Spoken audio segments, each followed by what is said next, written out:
Hello and welcome, oder sollte ich sagen, hallo und herzlich willkommen zu unserer mittlerweile schon neunten Online-Weinprobe vom Zanzarelli. Heute mit Javier Rodríguez aus Spanien. Ein sehr schönes Weingut. Die Probe wird auf Englisch sein. Ich werde zwischendurch immer übersetzen. Wenn ich mich ein bisschen verhasple, tut mir leid. Ich bin keine perfekte Übersetzerin, aber ich tue mein Bestes, das Englische so gut wie möglich zu übersetzen. Wenn ihr Fragen habt, könnt ihr die im Chat stellen. Ansonsten sage ich jetzt einfach Hallo und herzlich willkommen, Javier Rodríguez. Hello, Javier. Hello. Hello Hey, to Spain. Hello. It's a pleasure to stay here with you now. Fantastic. I'm very happy to have you. Okay. I told everybody this week I have one of my favorite winemakers coming for my tasting today. So Wow. so welcome. And maybe you can tell a few words about your winery. So we have a little bit background, so the people know who you are. Okay. My family is established in the north of Spain. It means in between Rioja and Duero River. Then is the main areas we establish our business. We start first in Rueda. Rueda is white wines very famous in Spain with the main grape Verdejo. We'll speak about this area later. And I have to do a quick break so I can translate a part because I can't remember. Okay. I can't remember more than a few sentences. Okay.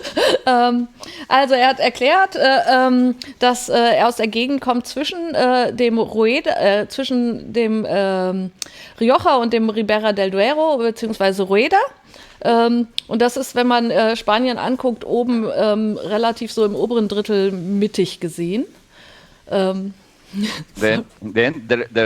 Therefore, we have the winery in the Duero River. It means my winery in Toro and Rueda. Even this winery is the only winery in Spain with two designations in the same winery. Mm-hmm. Okay. We have the winery in Rioja with another partner, and after that, I winemaker and I use facilities of friends of mine. To produce my own wines in other areas around Spain, in Rías Baixas, in Priorat, in Jumilla, Ribera del Duero. Mhm. Ja, also er hat verschiedene Weingüter über Spanien verteilt, aber seine Hauptweingüter ist im Rioja und im Rueda und im Ribera del Duero. Das sind seine eigenen und im Toro und das sind seine eigenen und da hat er es als einziges spanisches Weingut, das ein Weingut die Weine von zwei Appellationen macht, also vom Toro und vom Rueda. Wir haben die Karte gerade mal eingeblendet. Michael put in the map so we can see where it is. Okay. Then even this map is very interesting because it's made before the new areas we are working is Rías Baixas, Albariño, and Jumilla. But I use this map to explain where we are, and you can see we are in the plateau of Castilla y León. Is the biggest plateau and the highest altitude plateau in Europe, and you can see mainly in the Atlantic influence. It means fresher wines with more potential for aging. This is my main area, altitude and Atlantic influence. Mm-hmm. And maybe before we talk on, we should put some wine in our glasses so it's easier to talk. Yes. So yes. Later with the wine, we can explain better what is that. what is different between Mediterranean and Atlantic? Yes. So the first wine is the Viña Sanzo. Yes. Did I say Viña the right way? Is it Viña Sanzo? Yes, perfect. Viña. The ñ is difficult to say for different languages, but it's similar in Portuguese, similar in Spain, sometimes in France too, ñ, but it's Viña Sanzo. Okay, and Perfect. Then. I want to explain you the picture of the dragonfly on the on the label, because 40%, 50% of the grapes used for this blend, for this wine, are organic. And the dragonfly is one of my favorites biodynamic elements in the life, because the dragonfly is strong and fragile at the same time. It's like the white wine. This white wine, when we taste, you can see is fragile because it's a white, but it's strong and powerful. Okay?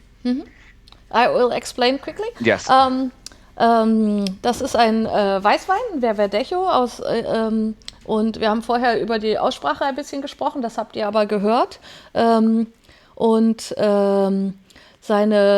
Die Libelle auf dem Etikett, in Englisch Dragonfly, ist sein Lieblingssymbol für gleichzeitig die Zerbrechlichkeit und die Stärke von der Natur und aber auch von dem Wein, weil es halt ein Weißwein ist, der halt eher sanft ist, aber gleichzeitig halt auch Kraft hat.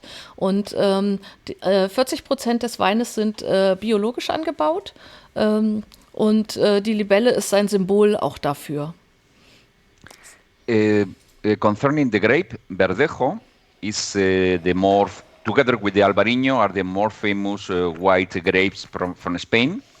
And Verdejo in this area is famous because we have information from the date of Columbus. Even the first wine arriving to America were white wine from Rueda and red wine from Toro, because both were wines with the potential to age, to keep in big barrels. The white wine Verdejo, in the beginning of the history of this area, was made like a sherry with the alcohol on the top and aging in barrel, like a sherry style, no? And it's the first information about this grape is coming from Columbus trip.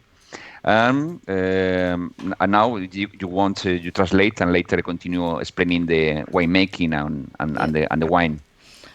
Genau, die zwei Hauptrebsorten oder sehr bekannten Rebsorten in Weiß, das ist der Verdejo und der Albarino. Der Verdejo ist belegt, dass er schon mit Kolumbus mit dem Schiff nach Amerika gereist und das einer der ersten Weißweine in Amerika war. Und der rote wäre, der aus quasi mitgereist ist, wäre dann ein roter aus Toro gewesen. Das ist inzwischen belegt. Also es ist halt eine sehr alte kulturelle Rebe, die in Spanien schon lange ihre Wurzeln hat, der Verdejo. Okay, then we use, this is important to know, this area is a high altitude, around of 800 meters. The soil is usually two kind of soils, sandy and gravel soil. And we work with the old vines. This is the reason Sanzo, Viñas Viejas means old vines. Then we use vines with minimum 40, 50 year old. And 30% of the wine is fermenting in new French oak barrels to get more complexity, more body, and more potential for aging in bottle. It's the taste that you probably feel when you take it on the tongue, and it stays a little bit longer. And getting more tannins and more body. Also 30% des Weins werden in neuen französischen Eichenfässern ausgebaut. Das macht auch ein bisschen diese etwas sattere Farbe und auch diesen langen Geschmack, den ihr am Ende im Mund habt. And even in aromas, you can find two styles of Verdejo in this area. More thiolic. Thiolic means aromas in the direction of passion fruit, pineapple, banana, more terpenic, more in the way of green apple, white apple, flowers, and then even fennel. And you can find here both of them, because the part fermented in barrel is more terpenic, the part fermented in tank is more thiolic. Then we try to mix both kind of aromas, and even balsamic coming from the oak, and you can taste and smell like a croissant, like vanilla, like this kind of butter, and it's coming from this part of aging in barrel during the fermentation. Also Er hat gerade die 3 verschiedenen Arten des Geschmacks beschrieben. Das eine habe ich leider nicht ganz verstanden im Englischen, Olfatorik oder Olio. I need the word again for the first specification. Thiolic. Thiolic? Yeah, thiol. There are two styles of aromas in all white wines. Thiol is typical, for example, thiol is a typical Sauvignon Blanc. Pure thiol. Terpenic is more like a Macabeo, Chardonnay, and this kind of okay. Of fruit. I just didn't recognize or know the words, so I was a little bit confused. But that explains it well. Das sind die verschiedenen Arten der Weine, also ob sie eher Richtung Sauvignon Blanc gehen, also eher grasig, frisch sind oder etwas mehr in die runde Ecke wie Chardonnay oder Macabeo. Plus halt die besonderen Noten, die dann noch durch das Holz reinkommen, die es so ein bisschen buttrig und lang machen und auch die Vanille da reinbringen. So now I have it. Yeah, it's sometimes even we produce wines pure thiolic, more in the direction of pineapple and a peach. And in this case, you can find both. You find the tropical fruit. You find you find the flowers. You find the fennel. Fennel is like anise. Okay, very typical from and mint, typical from Verdejo. In the palate, we can see it's a wine with a full body because first it's coming from old vines. Second, part is fermenting in new French oak. And third, after that, we blend both parts, tank and barrel, and continue in tank, in batonnage, moving the lees, stirring the lees, during minimum 3 months. Oh. And then this wine used to be ready every March. If you remember, we used to introduce this wine for Provine, more or less. Yes, more or less, and sometimes even in a bottle without label. Yes. Because we send 2 weeks before the fair, and the wine is not ready. But this is the moment we release this wine because we need January, February, March to round the tannins with the and get more creamy part. Still in the lees. Okay? To make it perfect. Yeah. Even during the winter, it's very nice this kind of working because there are a kind of yeast working, offering the rest of the aromas of inside of the yeast to the wine. Then is the moment you can use after winter. This kind of the yeast is more complicated to work because the high temperature could break too much the lees and produce strange aromas. Then the winter is fantastic to round the wine and even to get natural stabilization. Ich übersetze noch mal kurz. Es ist der Wein braucht Zeit.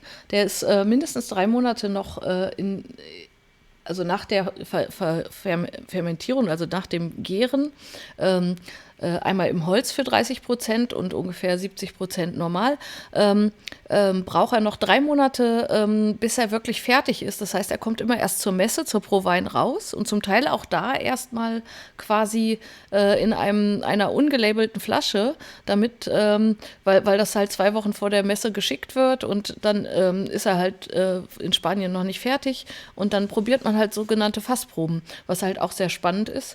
Und viele Weinmacher haben ihre Weine schon im Januar fertig und da wird sich einfach ein bisschen Zeit gelassen, bis er wirklich fertig ist und halt auch sozusagen der richtige Zeitpunkt, wo der Wein dann halt auch wirklich passt. Vielleicht noch eine kurze Frage in den Chat oder so, dass ihr versteht alles in Ordnung. Wenn alles in Ordnung ist, würde ich sagen, machen wir einfach erstmal weiter. Concerning now the matching with the food, I like this wine a lot because it's very gastronomic. and it's perfect. No, not only with the typical fish or pasta or rice, because it's perfect for that, of course. But even you can get special special joints with meat like a pork, or even you use a special sauce with mint or with spicy sauce, or you use anise. This is the kind of molecular molecular match, because you can find this kind of molecules in the wine, and you can find this kind of the molecules in the food, and the matching is perfect. And you have enough body to support the pork. Of course, the poultry and every kind of fish, and with the ham or the prosciutto is perfect, because we get this kind of balsamic part of the wine, perfect to match with the fat of the prosciutto and ham. Also es ist wieder so ein Wein, der sehr gut zum Essen passt, und selbst wenn man ein Schweinefleisch nimmt mit einer kräftig gewürzten Soße und da sind Gewürze drin, wie zum Beispiel Anis, dann ist auf der molekularen Basis ein ähnlicher Geschmack im Wein, und dadurch passen die perfekt zusammen. Also das ist nochmal so ein bisschen tiefer in dem Weingeschmack. Warum passt etwas zusammen? Also weil es halt einfach der gleiche Touch vom Geschmack im Essen ist als auch im Wein, was halt sehr spannend ist. Da kann man, glaube ich, viel mitmachen, und auch die Geschmäcker vom Jamón, also vom Schinken oder vom Parmaschinken, zusammen mit dem Wein passen halt auch sehr gut, weil das einfach dieses Balsamische ist, was sich dann ineinander verwebt. And even if you keep some bottles 2-3 years, the evolution is very nice. The primary fruit is going to secondary and tertiary aromas, and it's going like an evolution, but no oxidation, because remember, this wine has been part aging in barrel, and it's a full body wine. Then the evolution in bottle is very nice, and you get very balsamic aromas, very nice, like aperitif. Even if you left some bottles and you recuperate in 3-4 years, it's nice experience to drink like aperitif. Very nice. Then I should do that, because I have only the fresh version right now. Yes. Then I should just forget a box in the back of the yes. storage. I remember that, because in one of my trips to Japan, my importer has some bottles of different vintages, and we tasted this wine with 10 years, 9 years, 8. And I remember one bottle from 2008. It was 3-4 years ago. It means the wine was 10 years in bottle, and was, of course, totally different, but perfect, very nice. It was like in the direction of a sherry, but more fruity. And very nice, like aperitif. Yes. Like it ages real well then. Yeah. Okay. It's good aging in the bottle. And even we are using now Dian cork. It means this kind of cork is free of problems concerning oxidation, and free of problems of cork tasting. Ah, okay. Benutzt jetzt einen besonderen Korken, der sehr wenig Probleme macht mit Korkern. Also wenn man mal einen Korkgeschmack hat, das ist ja immer sehr ärgerlich, wenn man so eine Flasche aufmacht. Und dieser Korken macht sehr wenig Probleme damit. Ist eine besondere Mischung, soweit ich das verstehe. Und der ist auch gut von der Dichtigkeit, dass keine Oxidation passiert. Genau. Hier ist er. Yes. I didn't know that about the cork. That's it's a cork mix, right? It's crushed and mixed together. Yeah, it's a natural cork. Then first is crushed. It's clean with the ozone, with the O3, and then the later is make again the cork, and the pain of the quality of the natural cork. You have one number, for example, here, and you can see 1, 3, 5, 10, 30. Okay, it means different levels of the original natural cork. Then, okay. Then, for example, for wines, you are going to keep 2-3 years like this. With the number 1 is enough, because you use number 10 is too hard. Even sometimes it's difficult for a screw cork. Okay, but if you are using, for example, this kind of cork for Reserva from Rioja, and you want to keep 10 years, you need to use minimum DN10 or DN30 to be sure it's completely elastic. Because it's a question about the original natural cork. Natural cork can be natural standard, natural super, natural extra, floor, and premium. And depending on this quality, you have different finish. Okay. Good. Yeah. I have to translate a bit about Japan, because I didn't translate it before, because I think it's very interesting. I speaking too much. No, it's fine. It's fine. We are learning a lot, which is good. So, er hat zwischendurch noch erzählt, dass er einen Importeur in Japan hat, der mal Flaschen vergessen hat, die 10 Jahre alt waren von dem Wein, und den haben sie dann verkostet. Und Weißwein sagt man ja eigentlich immer so 2-3 Jahre, und in dem Fall war der jetzt 10 Jahre alt und hat wohl fantastisch geschmeckt. Natürlich ein bisschen Richtung Sherry, aber von den Noten und von der Länge und von dem Geschmack wohl absolut fantastisch. Was halt sehr schön ist, wenn man einfach weiß, dass so ein Wein das kann. Und er hat mir halt zwischendurch auch den Tipp gegeben, dass ich mal so eine Kiste einfach irgendwo hinstellen soll und vergessen soll und sie in 5-6 Jahren nochmal probieren soll. Vielleicht kriege ich das ja mal hin, dann könnte das ein spannendes Tasting werden, wenn man dann das Alte mit dem Neuen mal vergleicht in ein paar Jahren, wenn wir dann wieder Live-Tastings machen. Okay. So, are there any questions in the chat? My technic is shaking his head. There's no questions. Okay. It means everything is very clear. I think so. Good. So if we go back to the map, should we show quickly where the wine is from? Yes. Because you can see here is not the number, because this map is before we start with this area. But you can see the number 1, Dio Bierzo, okay? Dio Bierzo. Rías Baixas is on the left. Is pure Atlantic influence. Is just in the sea, is in the border of the Sea Atlantic, in Galicia, yes. Okay? But the number 1, the Verdejo is number 3, right? Yes, the number 3 is Rueda. Yes, you can see it's in the Duero River, on the top of the plateau. Right in the middle. Yes. Okay. You can see a special color like brown is around the mountains. This is the Plateau Castilla y León. This is the famous because it's very cold area. Very nice for wine, very nice for ham, very nice for cheese, but difficult for living, only for strong people and people like me living here. But it's not a place to visit in winter. No. Like you have a real winter. It's not like in Spain that it's all nice and warm and everybody's moving there for the winter season. But it's an area with a real winter. Yes. I think it's one of the coolest areas in Europe, except of course Scandinavia or Russia. But in Germany, I don't find areas so cold like this. It's terrible. Okay. Yeah. I don't think Russia counts to Europe anymore. Yeah. But yes, I think most people in Germany think that Spain is a land of always sunshine, always warm. Yes. Yeah, but I think it's like in Spanish people think you eat only sausages.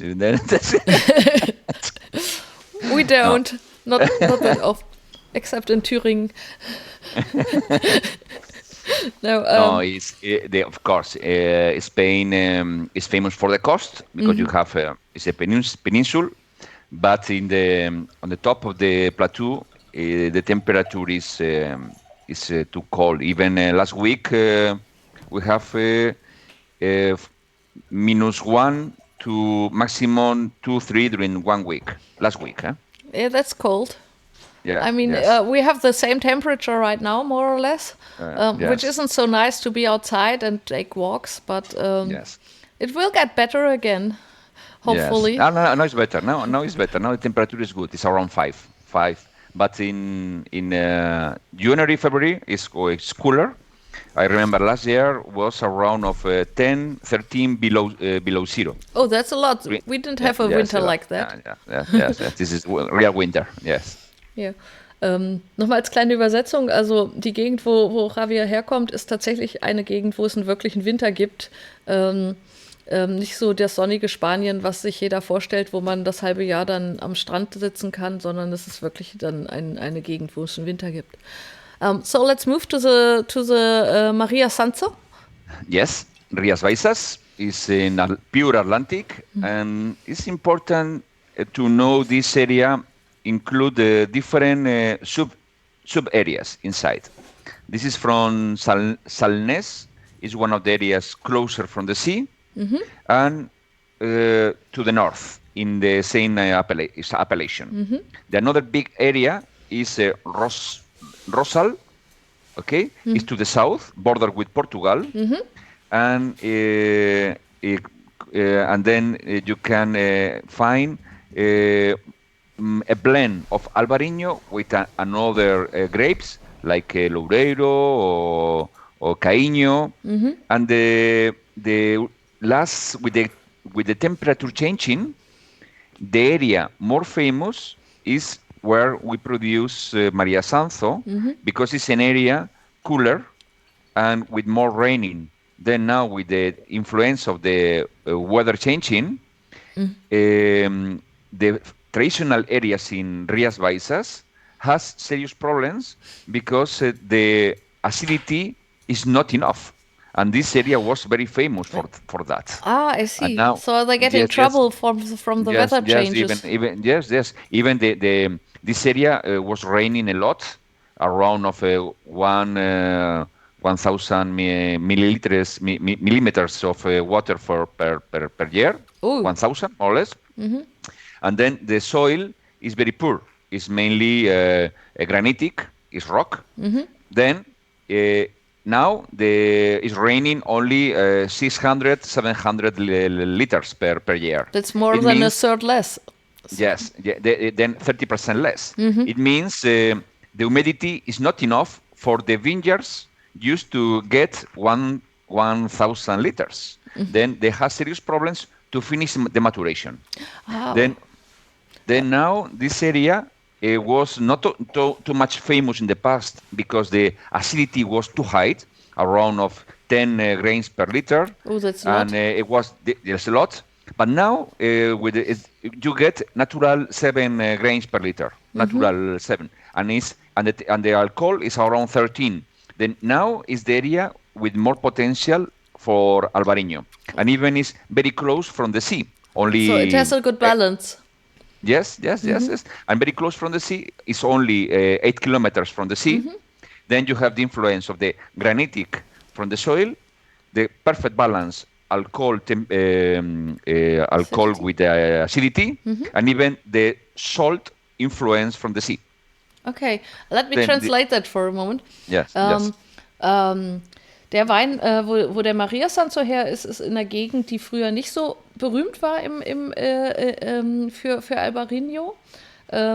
Aber jetzt, wo der Klimawandel ein bisschen voranschreitet, fängt er an, ziemlich perfekt zu werden, was die Säure entgegen der Reife und der Frucht vom Albarino angeht. Das hat er früher immer nicht geschafft und jetzt passt es. Er ist relativ nah am Meer, nur 8 Kilometer entfernt.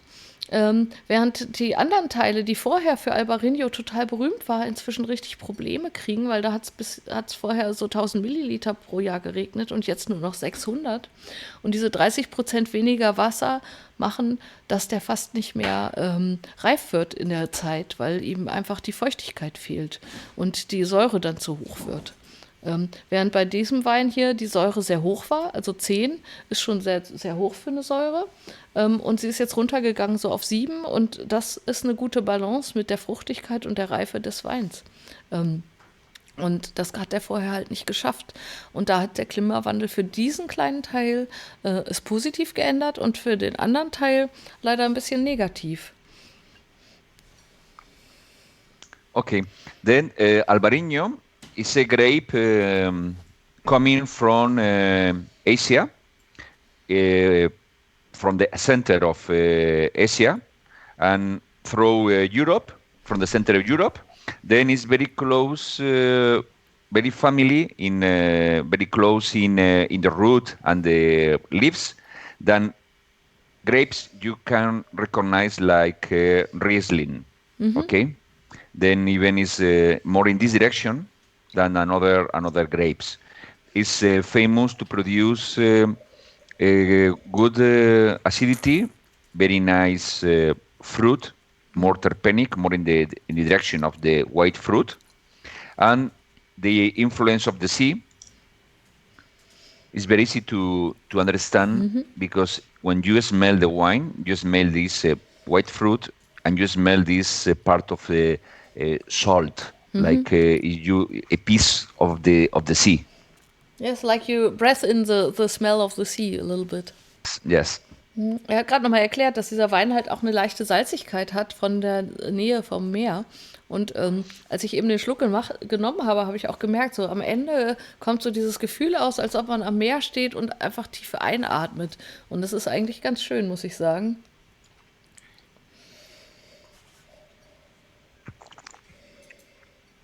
The process of working for this wine has been similar than Viña Sanzo. It means part of the wine has been fermenting in French oak barrels, okay? Then the idea is to get more concentration and more complexity. How much percent? Like in the Verdejo, it was 30%? A little less, around 20%. Oh, okay. 20%. But the difference is the wine has been steering with the lees around of minimum 6 to 8 months. It means this wine used to release to the market between June to September, because we need minimum 6 months in tank, steering the lees to get more concentration and to round the acidity, because the lees is the very nice way for the natural wrapping of the acidity. Then you can see here, this wine is 7 grams in acidity, but you don't taste acidity because it's wrapped.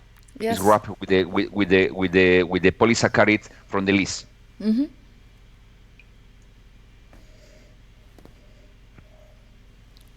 Yes, very nice. And it's very very long and very white. You can see. I have the problem that I don't know the word lees, so I'm a little bit lost. Lees is yeast. Yeast. Okay. Yeah. Also, yes.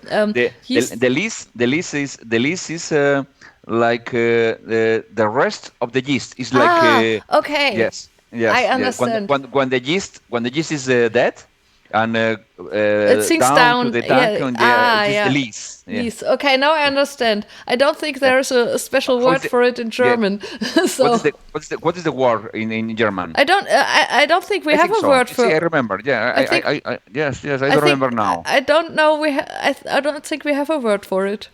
Yeah, but I will try to explain because it's interesting. Die Waage, die dieser Wein macht mit der Säure und der Frucht, kommt von den Resten der verbrauchten Hefe. Also das ist Lies. Das ist ein extra Wort, was es dafür gibt, anscheinend im Englischen. Im Deutschen wüsste ich keins. Für die Hefe, die einfach nicht mehr arbeitet. Also die Hefe arbeitet ja eine bestimmte Zeit, bis quasi das Ganze umgesetzt ist in Alkohol. Dann hört sie auf zu arbeiten und sinkt auf den Boden und hat dann es wird normalerweise rausgefiltert. Aber die Resthefe, die hier drin ist, macht halt diese gute Balance auch aus, damit der Wein schön weich ist und die Säure, die ja relativ hoch ist, so unmerklich ist. Also man merkt sie ja kaum. I think in German is Hefe. Hefe? Yes, Hefe is yeast. Hefe is yeast. Yeah. But there is no word for the dead yeast, you know? Yes. It's the other yeast. Yeah. The rest of the yeast. Yes. It's when the yeast is break really, and even then we can use the inside part of the yeast. Okay. Okay.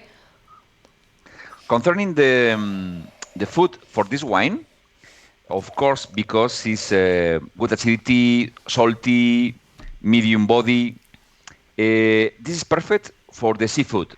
This is the best match. It means every kind of seafood, and of course with every kind of fish. Okay. Yeah, and we should explain the muscle, the muscle on the Jacob muscle on the etiquette.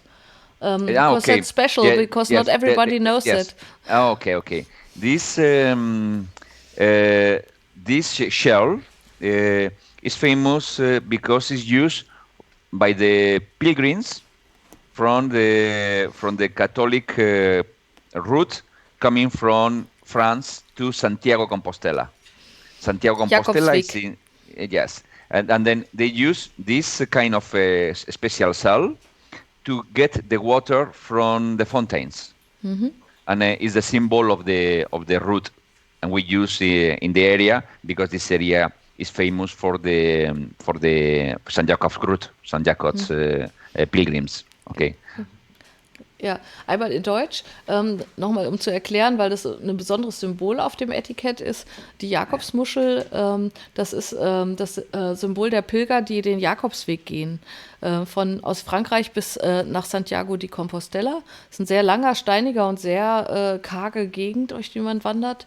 Und die Muschel wird benutzt, um aus den Brunnen das Wasser zu schöpfen. Also es hat jeder eigentlich so eine Muschel der diesen Jakobsweg geht. Also traditionellerweise, ich meine, da gibt es natürlich auch Abweichungen. Und deswegen, weil der Weinberg auch an diesem Weg liegt, darf er diese Jakobsmuschel drauf machen. So, and food, also das, you just said it's mainly seafood that fits well. Seafood, yes, seafood is perfect because the seafood is salty. Then this kind of wine is salty too, and good acidity. Then the salty is the same molecular than you can find in the food, and even the acidity clean the palate to continue enjoying the food. Because if you use another wine too fruity, no salty or no mineral, maybe the combination is not perfect because you have the seafood salty style with the sweet fruit from maybe Malvasia or maybe Pinot Grillo is not matching correctly. Okay. Then with this wine is perfect because you have the perfect fusion of the both styles. Okay. Yes, very nice. Concerning meat, you can use this wine. You use spicy like meat with pepper or hot, because this good acidity clean the palate to continue drinking or eating the food. Or typical when it's very fat food, like old cow, very fat meat, because the acidity of the wine reduce the heavy tasting from the meat, and you enjoy the combination. Yeah, okay. I can imagine it's very smooth.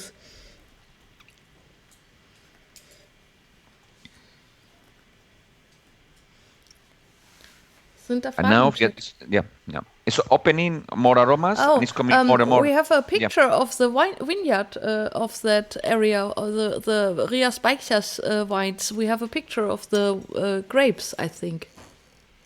We sent to you. Yes. Maybe we can see it in a moment. Yes. Like that. Yes, because you can. There you can see the sea.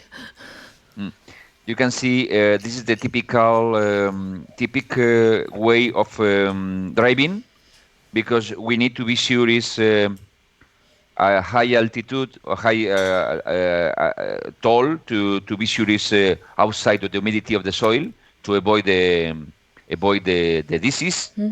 and even it's easier to pick the grapes because you can pick the grapes stand up.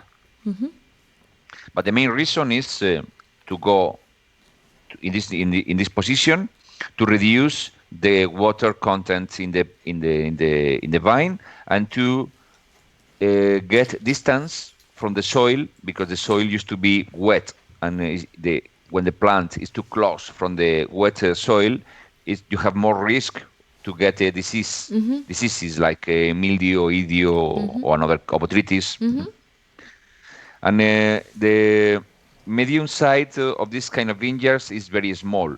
You can see because you need to use small parts with possibilities to plant the vineyards. Then the average site is 2,000 meters or 3,000 meters, maximum 1 hectare, no more. You don't find big planting.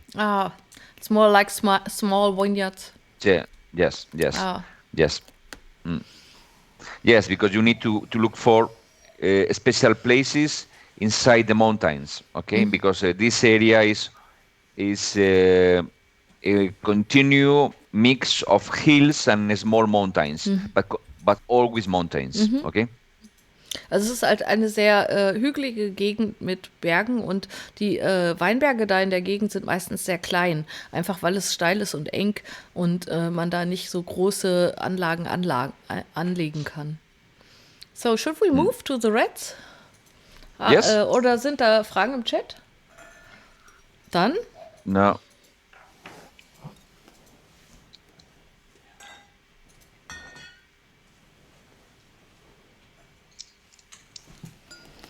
And as a short intermission, we could put in some pictures of us at the fair, because I got some old pictures, and maybe we can start with that's a 2019 one, where we tasted the Clavius, which I have in mind for that was very special, I think.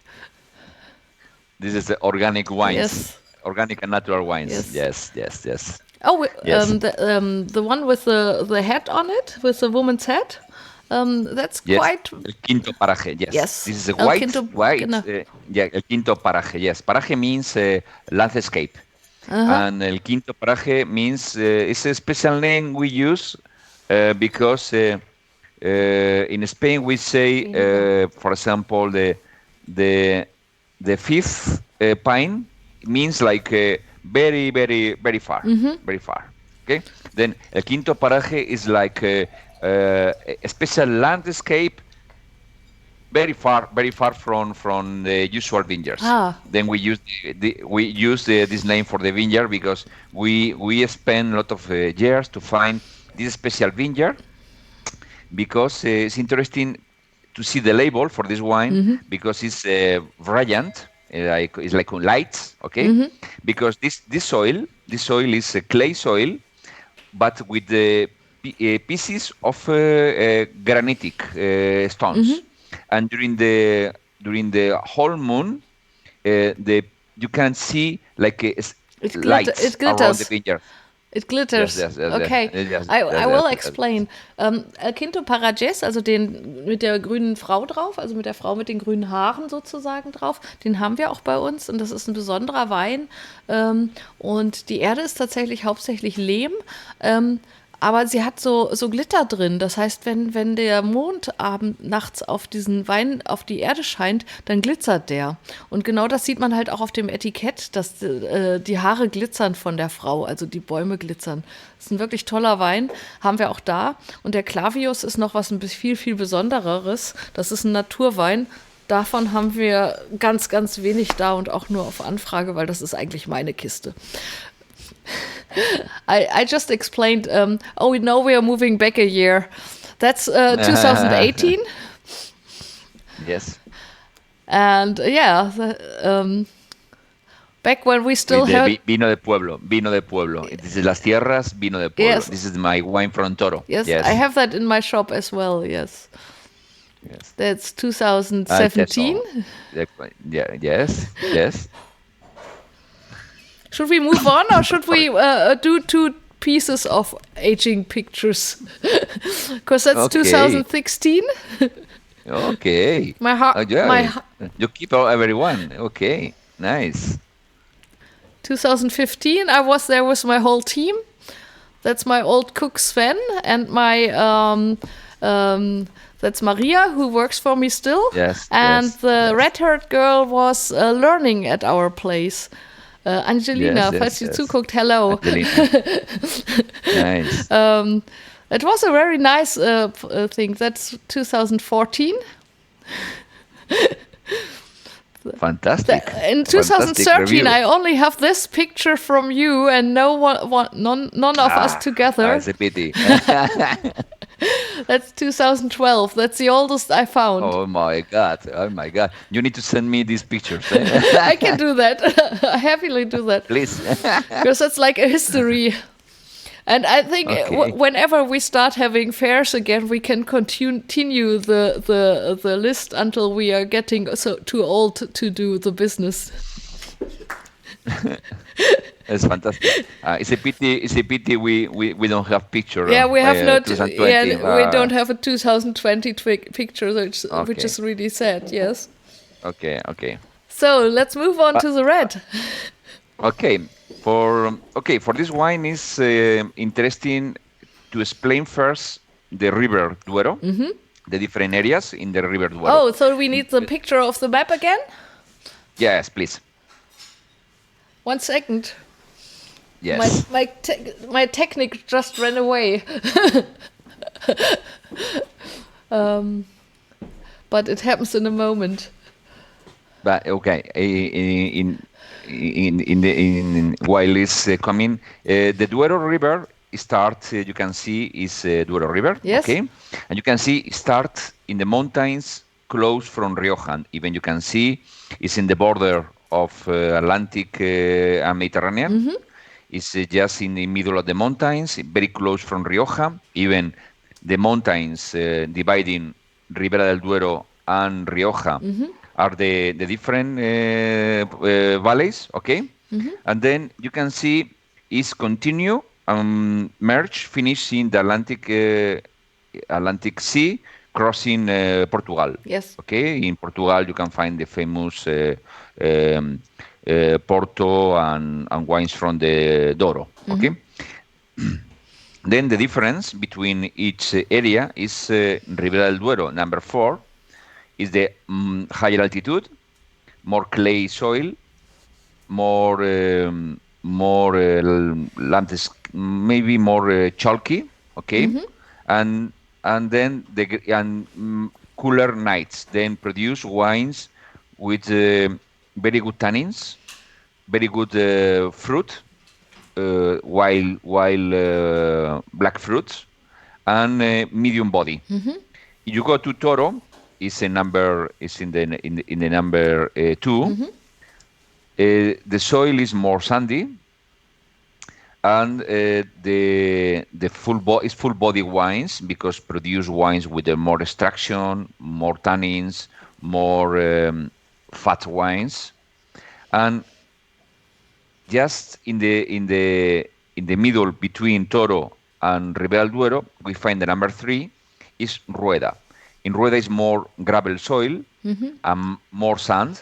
Then the red wine coming from this area, around this area, produce more elegant wines with the less potential for aging in barrel. Okay, it's more fragile. Then for this wine, we had made a blend of the 3 areas. We used the Ribera del Duero part to produce this fruity part of the wine, the part of the Toro wine to produce the full body and extraction, and part of Tempranillo from Rueda to reduce the tannins and to get a little more elegant finish. So it's 3 areas. It's same grape, Tempranillo. 3 areas. 3 areas. Yes, and 1 year in barrel to round the 3 areas together. Then it's very interesting because it's the perfect representation of the total Duero River crossing Spain, because you taste the wines, the Tempranillo from each area separately, you can find real difference. If you taste later this wine, you can find part of them, but all together, getting a special mix, more comfortable for daily wine. Okay. Ja, I will translate, because Yes. der Wein ist 100% Tempranillo, aber von den 3 Gegenden, die wirklich sehr viel Einfluss oder sehr viel Platz einnehmen an dem Duero River. Und da konntet ihr gerade auf dem Bild sehen, der Duero River geht einmal von fast Frankreich, also kurz vor Frankreich, kurz vorm Rioja, das letzte Drittel Spanien noch, okay, geht halt einmal quer durch Spanien durch und auch durch Portugal durch, und an dem Fluss sitzen die ganzen Weingebiete. Und 3 davon sind quasi repräsentiert in diesem Wein und werden danach nochmal 12 Monate im Holzfass gelagert. Das heißt, der Wein darf sich... Is it a crianza? Is it, because you said it's 12 months wood? Yes, it's a crianza, but the word crianza is possible to use only for appellations, for designations. Because it's mixed, you can't use the crianza. Yeah. That's interesting. I will translate that. Yes, Because yes, usually when you have normal, sorry, I have to switch to German. Also normalerweise, wenn man 12 Monate Holz hat, dann ist der Wein automatisch ein Crianza, was ein Qualitätsmerkmal in Spanien ist. Da gibt es so die verschiedenen Abstufungen mit Holz, 3 Monate Holz, 6 Monate Holz, 12 Monate Holz, und eigentlich darf er dann Crianza heißen, aber da er halt nicht aus einer Appellation ist, sondern aus mehreren, darf er das nicht haben. Aber das ist halt quasi ein dreifacher Crianza, wenn man so will. I just said it's three times a Crianza. Really, no, 3T means 3 Tempranillo, because it's 3 Tempranillos, and it's really when you blend wines from different areas, you lose the appellation, and you need to use Castilla y León. It's like a regional wine, okay? Okay. Yes. Even some wines with appellation, famous brands, even in my case, I work in this direction, is 100% produced in one area, Toro or Ribera del Duero, but we don't use the appellation because the information you can say is not the information you want to say. For example, in Ribera del Duero or in Toro, in Ribera del Duero, you can't use barrels bigger than 225 liters. It means if you want to say it's 12 months in barrel, you need to use only barrels of 225 liters. Barriques. Okay? Yeah. Then I prefer to use a mix of 225, 300, 500 or 600 liters. Then I prefer to sell the wine like a Castilla y León, because I can say this wine has been 1 year in barrel, because the limitation of the size of the barrel is not like in Ribera del Duero or in Rioja. In Rioja, for example, we have Lacrymus Rex, and sometimes it's 12 months in barrel, but it's 300 liters or 500 liters. Then we don't, we can't use the word crianza or aging in barrel, never, because the maximum size for the appellation is 225 liters. Oh, that's complicated. It's complicated. This is the reason sometimes you can find top quality wines from the regional area, like Castilla y León, but higher quality than even the appellation, because the winemaker wants to work like he wants, not like the appellation said. But isn't that something you're a little bit famous for, that you sometimes don't want to work like the appellation says? Yes. It's even now in Toro, we are going to move some wines from Toro to Castilla y León, because we want to use barrels of 600 liters and 1,000 liters, because we are looking for more fruit, more complexity, new oak, but bigger size.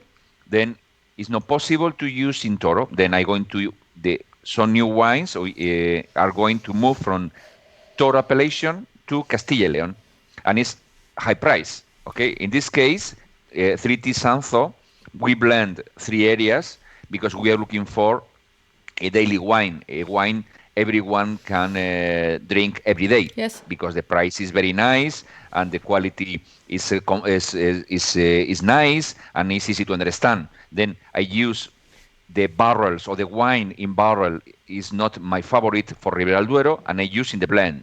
The barrels we have in Toro are not the perfect for the wine I'm looking for. I blend I blend with the Ribera del Duero, and later I refresh everything with the Tempranillo from Rueda to get the fruit. Then this is more like a wine design, okay? But it makes sense. Yes. It's working a lot. It is with this wine we're selling very well in the 5 continents, because it's very easy to understand. It's very you can find it. It's typical Spanish because you can taste the Tempranillo. Very easy to understand the Tempranillo. You find the oak, the chocolate. You find the vanillas. You have the minimum tannins, and then there's a perfect expression of the area. Yes, it's a very good entrance to start drinking Spanish wines. Yes. And it's not too heavy. It's not too tannic, like it could be Toro or top Ribera del Duero. Okay, with this wine, it's like approaching to the area, even for the people looking for more lighter wines. Then it's the light way to drink Duero wines. And another point is you can pay the wine every day. Yes. You don't need to, yes. Es ist ein sehr bezahlbarer Wein. Der ist bei uns unter 7 Euro, also 6,70 Euro, um ganz genau zu sein. Und das ist so ein Wein für jeden Tag. Also keiner, wo man sich erst in Unkosten stürzen muss, um eine schöne Flasche Tempranillo zu haben, der typisch ist für die Rebsorte, sondern ein guter Einsteiger, um spanischen Wein kennenzulernen.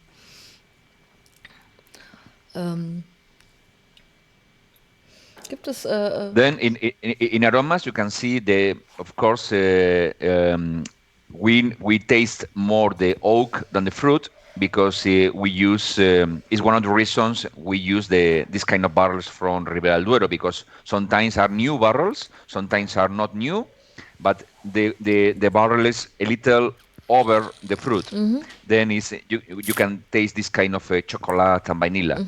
In Toro, you taste the tannins, okay, and the aromas of black fruit, and you can find this kind of more red fruit or fruity wild fruit coming from Tempranillo, from the 3rd area in Rueda.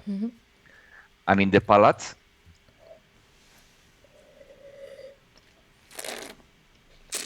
it's very nice attack, because you taste the tannins, but immediately it's very fluid. It's going to the end of the palate, and you clean later. Then you can drink again. It means it's very nice wine by glass. Yes. Because it's the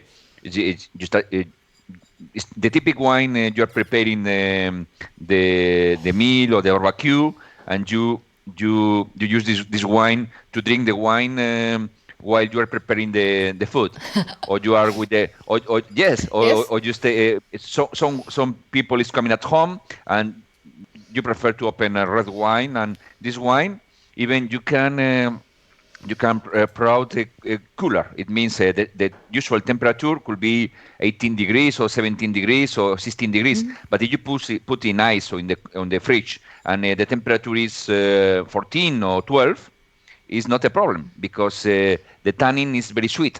Yep. Then never is going to be unbalanced. Okay, and then it's very nice for aperitif or just open the one bottle with some starters or almonds and nothing more. Okay, or for lunch, of course. Yeah, I think Germany is not the typical land for lunch wine.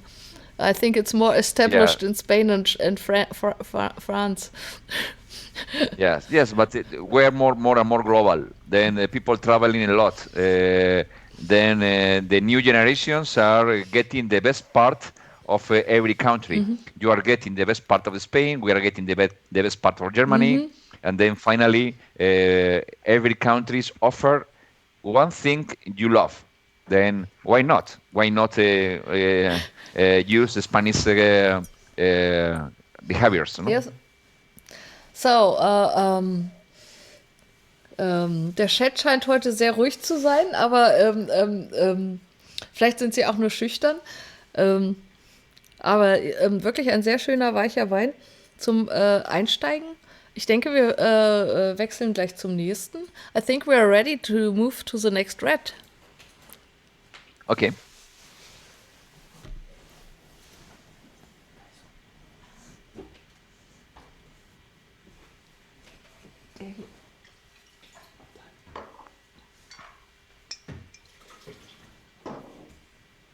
Okay, Capitan Gaona is a real hero from Logroño. Logroño is the capital of Rioja. Okay, Logroño is the city capital of Rioja. No, Logroño. Yes, nice, Logroño. Then is the when you visit this area with this city, the main bridge is the Roman bridge, and the street around the river is the Capitan Gaona name, okay? And it's coming from the real hero because this captain was fighting against the Navarra kingdom during the 14th century, okay? And he won the battle, and then you can see the statue of the Capitan Gaona and the bridge. But the more beautiful part is the history behind the real history. Because the history say this captain was fighting against the Navarra kingdom, against the soldiers, and during the battle, he dropped to the river. Okay, and everyone thought he was dead. Okay. Let me translate that for now, because I remember all details now. Also der Capitan Gaona ist ein großer Held des Rioja, und zwar hat er einen großen Kampf gewonnen im 14. Jahrhundert gegen Navarra. Und da heißt es, er ist damals in den Fluss gefallen und alle dachten, er wäre ertrunken. Da gab es wohl irgendwie einen großen Krieg. Und es stehen wohl auch Statuen in dieser Stadt, in der Hauptstadt vom Rioja.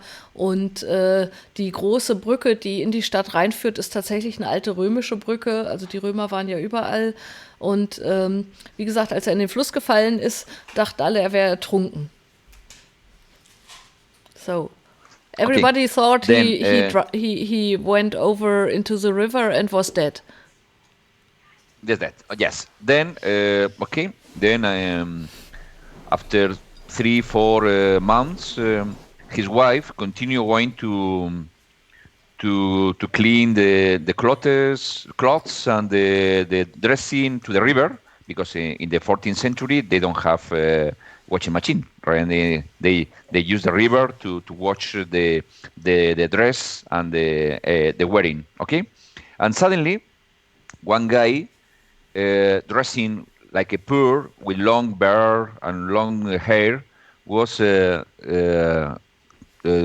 walking outside the river and speak with the Capitan Gaona wife, and then they continue speaking every morning, few minutes during few weeks, and suddenly the wife of Capitan Gaona found in this guy something, recognized something special, and she start to think could be a family from Capitan Gaona or even the Capitan Gaona. Then they were together. She cleaned the guy and cut the bears and clean the hair and discover who was the Captain Gaona because he has lost the mind during the battle he lost his and he memory. was live. Ah, Yes. so, das ist eine sehr schöne Geschichte.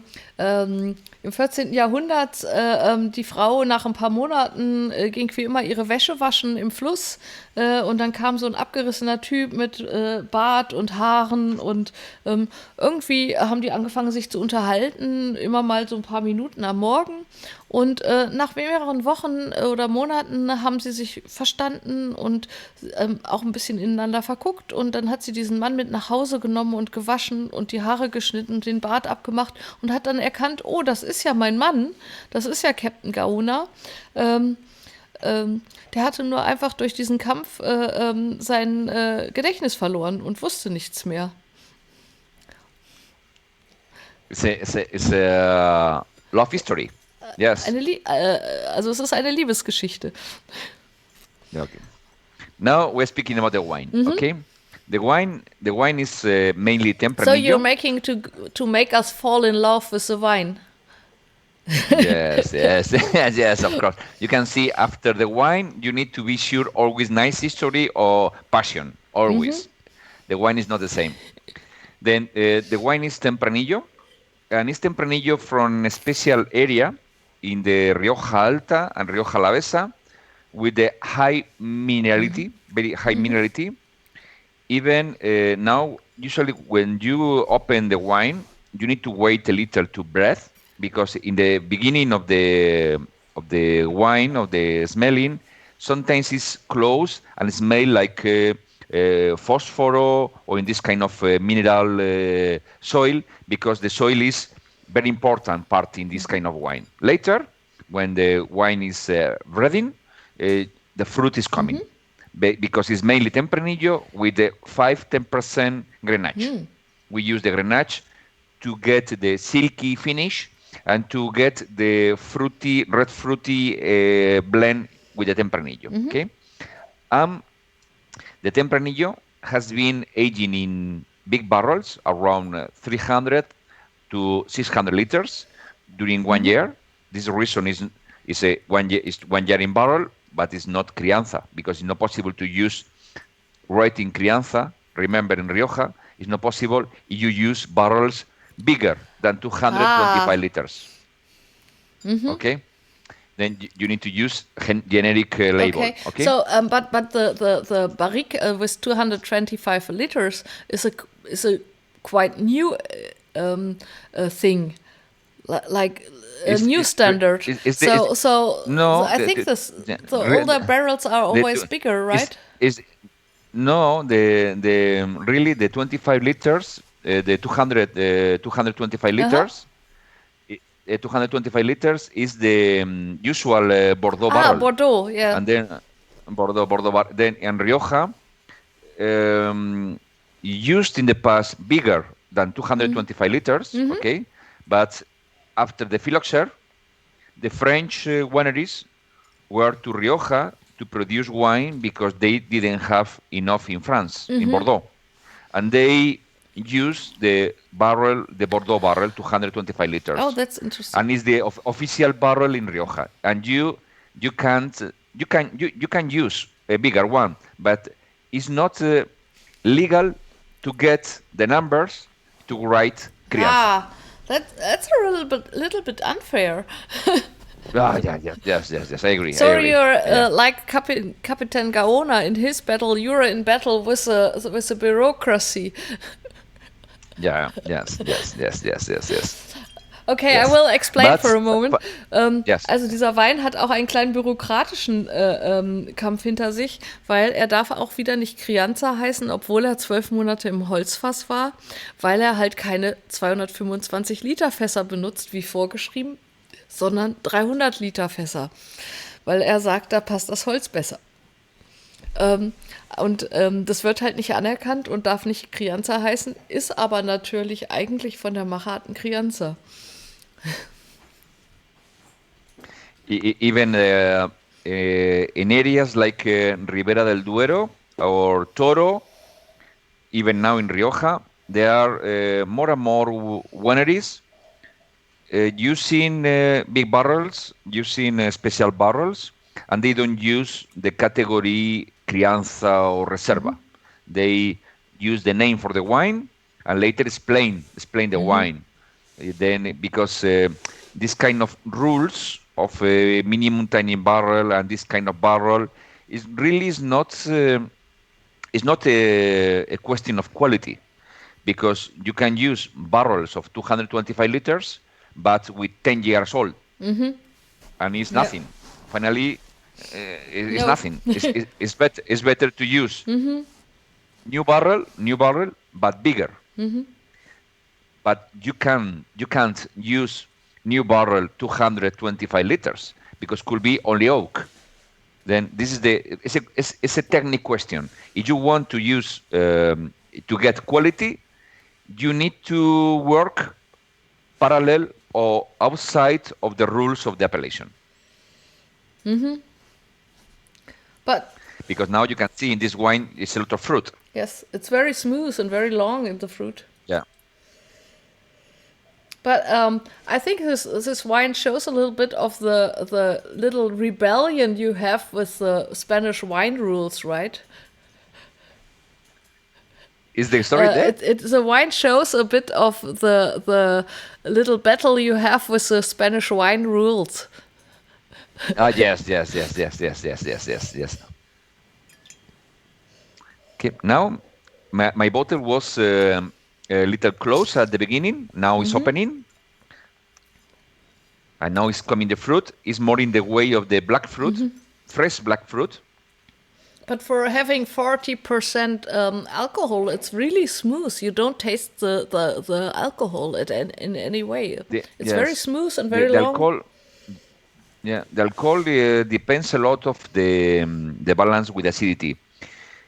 Remember, we have in areas like Toro wines with the 15 in alcohol, and they are smooth too, because we get a good acidity.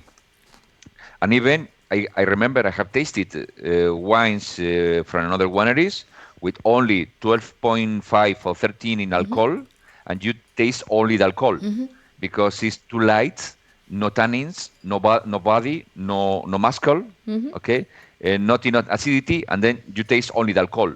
Then if you get full body, creamy, and you get a good acidity, the alcohol is in balance. It's not a problem. It's very smooth.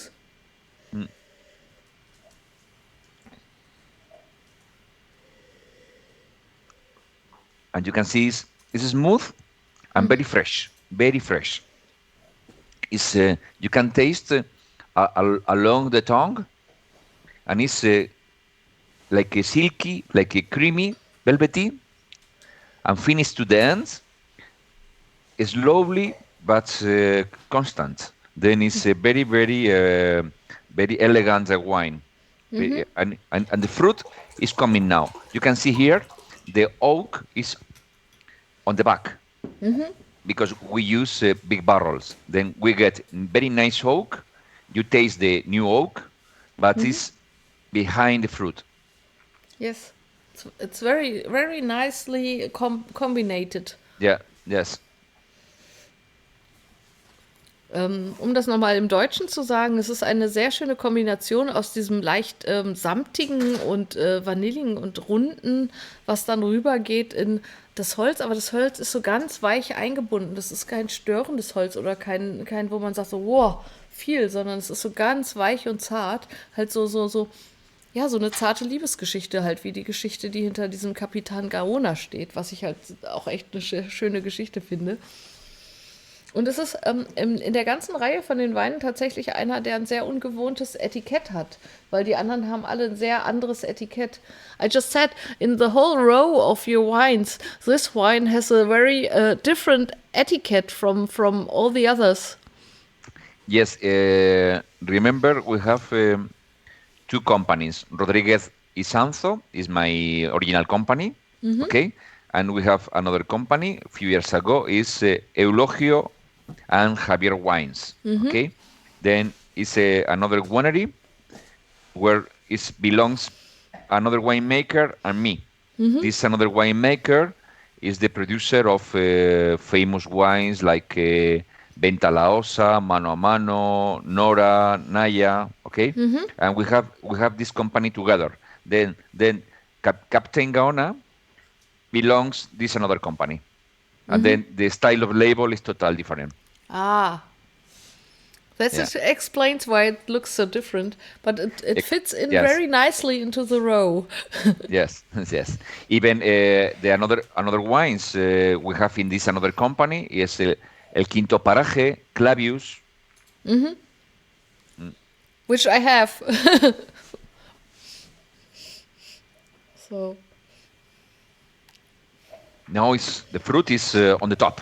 It's Yes. fantastic. This wine you need to open 15, 20 minutes before enjoy the wine because in the beginning, because the soil is uh, granitic with the part of very, very, very chalky, is too heavy elements in the wine, and the beginning of the wine or the tasting is too much mineral. Then smell in the way of the powder, the phosphor, in this way at the beginning. Later is opening, and the fruit is on the top. that's But you need to open a few minutes before. yes, I think so. Mine was opened a little bit before, so it's Yeah. perfect. Yeah.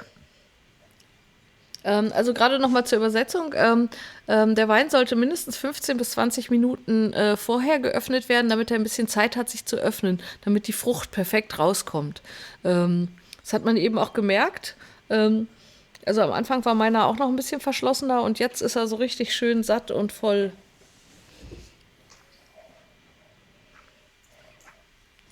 Concerning the food for this wine, it's easier. Rioja is famous in the world because it's very easy to match with every kind of food. Every Mediterranean food is perfect. Pasta, rice, barbecue, very easy. Meat, veal, cow, red meat.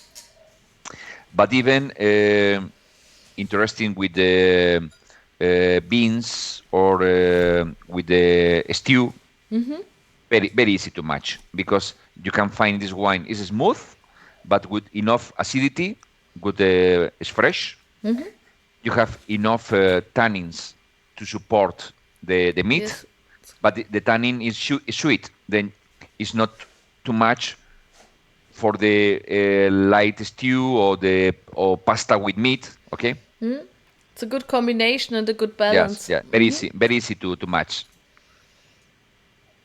Is this kind of wines you open the bottle like aperitif and the wine is changing, you enjoy with the first dish, continue with the second, and finish with the cheese or chocolate cake, and it's perfect.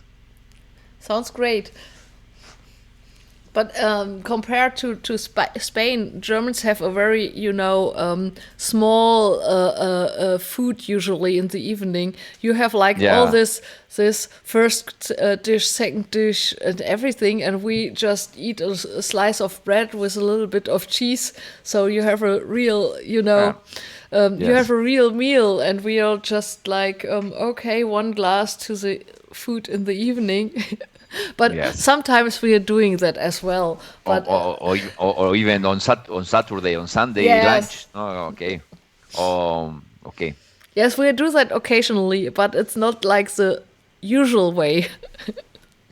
I try to, even now after this situation with the COVID, I use all my days like a party for lunch. Okay, it's even I traveling and I stop in the restaurants or maybe I eat inside the winery, but very important. Open the bottle. Yes, you need to drink wine every day. Even you don't need to drink one bottle, but 2 glasses of wine, and it's it's the relaxed moment. Okay, I traveling and I in the restaurant, or I sometimes in the middle of the park with my sandwich, but I have my bottle of wine. Just open the bottle of wine and tap again for the rest of the day for the dinner, but always with wine, always. I think it's healthy. It's said that 2 glasses a day will keep the doctor away for heart diseases. Yes. I drink sometimes too much because for tasting. It's true. I drink only wine. Okay, I don't drink practically beer. I don't drink spirits. Okay, only wine. But I drink wine for tasting. I drink wine for lunch. I drink wine for dinner. I drink wine when the friends are coming at home. I drink wine with the families coming at home. Always wine is a part of the celebration. And now we need to celebrate every day. Then the wine has to be in every moment. Which is true. We have too little to celebrate, so we have to celebrate good wines. Yes. So shall we move on to the next? Yes. We go to Mediterranean now, no? Now it's Plañidera, right? Yeah, Mediterranean area. Yes. Plañidera. This is the only is one of the wines. This wine together with the Nasos is the only wines I produce in the Mediterranean Sea. Ah, okay. Okay. And the grape is totally different. This is not Tempranillo, it's Monastrell. Monastrell with a little of Shiraz. The Shiraz, you remember the map of Spain? The line dividing Atlantic and Mediterranean influence. Yes. In the Atlantic influence, the grape you can find in Spain are mainly Tempranillo, and the grape and the white grapes are Albariño and Verdejo mainly. And in Navarra you find Cabernet Sauvignon, Merlot. Like in France, in the Atlantic part is Bordeaux mainly, and you can find mainly Cabernet Franc, Merlot. If you go to Mediterranean part, in France you find Grenache, you find you go to Côte d'Aron or Languedoc is Grenache, Syrah, etc. It's the same influence. The same influence in Spain. In Spain you have the Mediterranean influence, and you find more Grenache and Monastrell. Okay. Then now we are in the Mediterranean area, and the main grape is Monastrell, very famous grape. In some countries, like USA, the Monastrell is well known because the Monastrell used to be hotter than Tempranillo. What is the meaning of hotter? It's a little more alcohol and sweeter. Okay, then this style of wine is very famous in American consumers.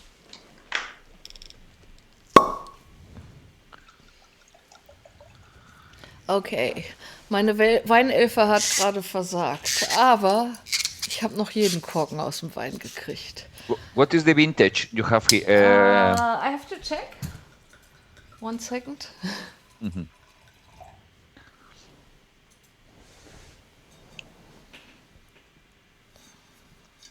2015. 15. Okay. 15 and 14 were full body harvests because remember 15 was famous in every countries. Is the perfect 15, 19 produce wines with powerful tasting. Okay. Okay. Then remember now we are with Plañidera in Mediterranean influence. It means different grapes and different influence. Is hotter temperature, lower altitude, and poor soils. It means we need to go to the mountains to get altitude. Then Plañidera is coming from the mountains you have close from the sea. around 100 kilometers from the sea. Okay. Then if you taste wines from Jumilla, but closer from the sea or lower altitude, are too much alcoholic. This is the reason we were to the mountains to get altitude, to get freshness style. Okay. Okay, I will translate for a moment, because else I will forget the half of the things you said. Wir sind jetzt ein bisschen in der Nähe der Berge mit diesem Wein, damit er vom Geschmack her die mediterranen Geschmäcker aufnimmt, und es sind auch völlig andere Rebsorten als vorher. Wir haben jetzt Syrah mit drin, und die Rebsorte ist Monastrell hauptsächlich. Nur, dass wir einfach einmal auf dem Stand sind. Sorry. Okay. Concerning the name, is a nice name because it's a typical woman from the past in this area. The name of this kind of woman were Plañidera. What is the meaning of this name? I speaking maybe 200 years ago. The rich people paid money to different women, special women, to cry during the funerals, and when the people is dead, okay, and go to the cemetery Yes. To get more people crying, the rich people paid money to women for crying during this moment. Okay, I will explain that. Yes. Also Plañidera ist ein spezieller Name, nämlich das Klageweib. Die wurden damals quasi vor 200 Jahren ungefähr bezahlt, damit sie am Grab von reichen Leuten besonders traurig und klagend und weinend waren, damit mehr Aufmerksamkeit auf den Toten gelenkt war und auf die Wichtigkeit der Trauer. Und die wurden speziell quasi bezahlt dafür, dass sie am Grab weinten. Und Plañidera ist der spanische Name dafür. And then I use this name because this figure of a woman, this special business or job for this kind of girls, was only in this part of Spain. Okay, then for me was interesting because it's part of the history. Strange, but history. No. Okay. Then I use the name for that. Okay. Also es war nur in diesem Teil von Spanien, dass es die da gab. Das war in keinem anderen Teil von Spanien. Und is it like the wine is so nice that it makes us cry? Yes, of course. Okay, concerning the color, you can see it's a deep color because Mediterranean wines in this area, Jumilla, is deep color. In aromas, you can see it's totally different than the previous wines. Here, you can taste this kind of Mediterranean influence. It's more, it's like a sweeter fruit. It's a black fruit, but sweeter in aromas. It's more matured. It's like even the fruit you eat during the Christmas. This kind of sugar fruit. Okay, in this direction. This is the influence of the Mediterranean, because Mediterranean is not Atlantic. Atlantic is cool, is cold, is freshness. Mediterranean is more, the temperature is warmer, and then the influence in the wine is similar. Then here we can find more sweeter fruit and more in this direction, even in the palate.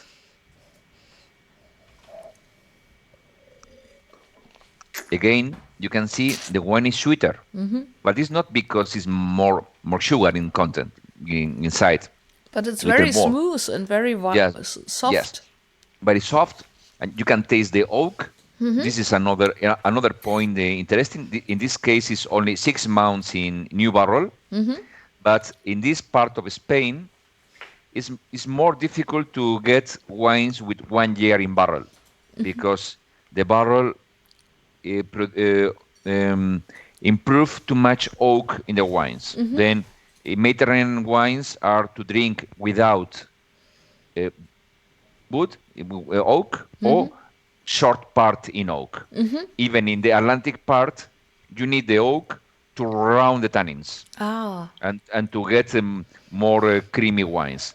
And here, if you use too much oak, finally the wine is getting oxidized, and the oak is over the wine. This is the reason we use only 6 months in oak. And the final tasting is very easy to you compare this wine with the next one, Vallsanzo, Ribera del Duero, or 3T. You can understand both parts. It's like if you compare Côte d'Aron with Bordeaux, okay, or Languedoc with Roussillon. No, it's two different concepts of wine. Yes. It's very sorry. Maybe you need to translate. Yes, I hope I remember everything. Das ist ein anderes Konzept von Wein im Jumila. Ist halt ein anderes Gebiet. Und durch die Frucht ist er halt eigentlich süßer, aber er hat nicht mehr Zucker. Also er ist tatsächlich, hat nicht mehr Restzucker als der andere, aber es kommt halt sehr viel weicher und süßer rüber. Und es ist halt ein ganz anderes Konzept von Wein, was in der Gegend gemacht wird, als in anderen Teilen. Es ist so ein bisschen, was er gerade gesagt hat, als ob man Bordeaux mit Languedoc oder Côte d'Iron vergleicht. Das sind halt verschiedene Gegenden und verschiedene Macharten. Then, concerning the style of fruit, we can find the Monastrell is the main grape. It's very close in aromas than Tempranillo. It means black fruit and wild fruit, okay? Licorice. And the another part of the blend is Shiraz. And the Shiraz is more flowers, violets, and balsamic. And then you can find both here because you can see it's a wine very balsamic with the aromas of flowers. Red flowers in the rosé style or in this way. So which food would you suggest for this? For this wine, is nice with every kind of spicy and dry food like sausages, chorizo, speck, ham. Okay. And you have to clean the palate. Is very nice with the pasta. Even pasta is perfect because it's very soft and it's very creamy. Okay. It's interesting with the dessert, with the cheese, and with some desserts with cheese or with chocolate, okay, or with biscuits. It's interesting with some kind of fish with salty, like anchovies. Because the anchovy is this kind of matching to cleaning one another, okay? I can imagine, yeah. Very good. Barbecue is okay too, because finally it's a sweet finish, but it's a full body. It's smooth, but enough body for a standard barbecue, no? Okay, with chicken or some ribs, it's okay. Would you say in Germany there's most wines or often wines are taken for sitting on the couch and drinking a glass of wine? I have the impression that in Spain it's more like you have wine with every food.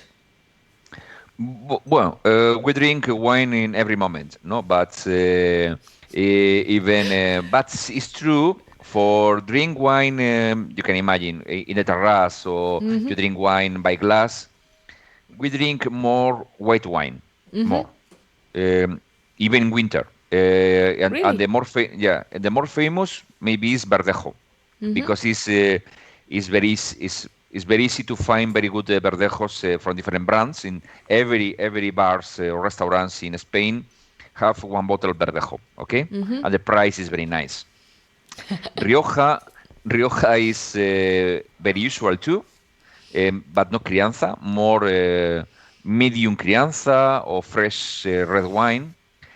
The rosé wine during the spring is very usual, like a wine by glass, okay? And now in winter, maybe there are more people drinking red wine. But even sometimes I open one bottle. But now I love the whites fermented in oak, okay, with oak. I love this kind of wines to drink alone because finally a wine with 1 year in oak or 6 months in oak or fermented in oak, you get enough body, extraction, but it's not tannic. Then to drink without food is easier because if you drink a wine, red wine with too much tannins and without nothing to eat, finally it's drying the palate because the tannins have negative electric negative position, and the mouth, the proteins inside the mouth, the saliva is positive electricity. Then both together produce this kind of fusion, and this is the reason sometimes you get like a dry feeling.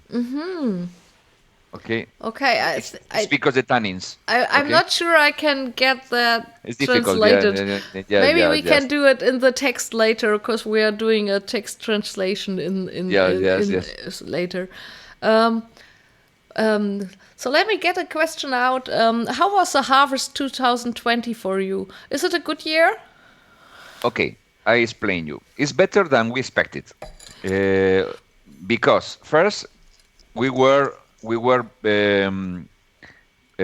scared, worried because the organization of the harvest, because the COVID transmission. Okay, then we had 2 teams, Team A, Team B, working separately to be sure they have special bubbles separately one another.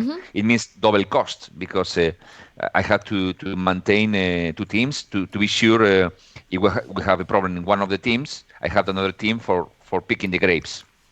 Finally, we didn't have problems, and practically nobody in Spain during the harvest because we work mainly with the Spanish and Portuguese people. Let me translate that quickly. Yes. Ich habe gerade noch nach der Ernte 2020 gefragt, ob es ein gutes Jahr ist. Und organisatorisch war es wohl eine Herausforderung wegen Covid-19, also wegen Covid-19. Weil er musste mit 2 Teams arbeiten, die sich nicht getroffen haben, die beide in ihrer eigenen Bubble waren, damit, wenn es in einer Bubble einen Fall gab, der Rest das noch schaffen konnte, die Ernte einzubringen, weil Ernte ist ja immer zeitnah und kritisch, was die Zeit angeht, dass man das in einer bestimmten Zeit schafft. Aber es ist keiner krank geworden, es war alles in Ordnung. Sie hatte quasi 2 Teams, die sehr schnell gearbeitet haben und dadurch haben sie die Ernte sehr gut eingebracht und sie war besser als erwartet. So.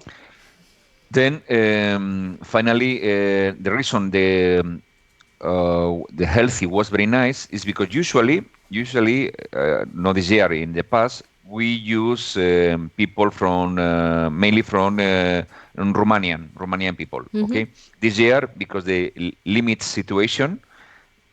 Only in the north part of Spain, close Catalonia, Barcelona, Catalonia, they have Romanian people. And even they start with serious problems to stop the problem of pandemic, the COVID.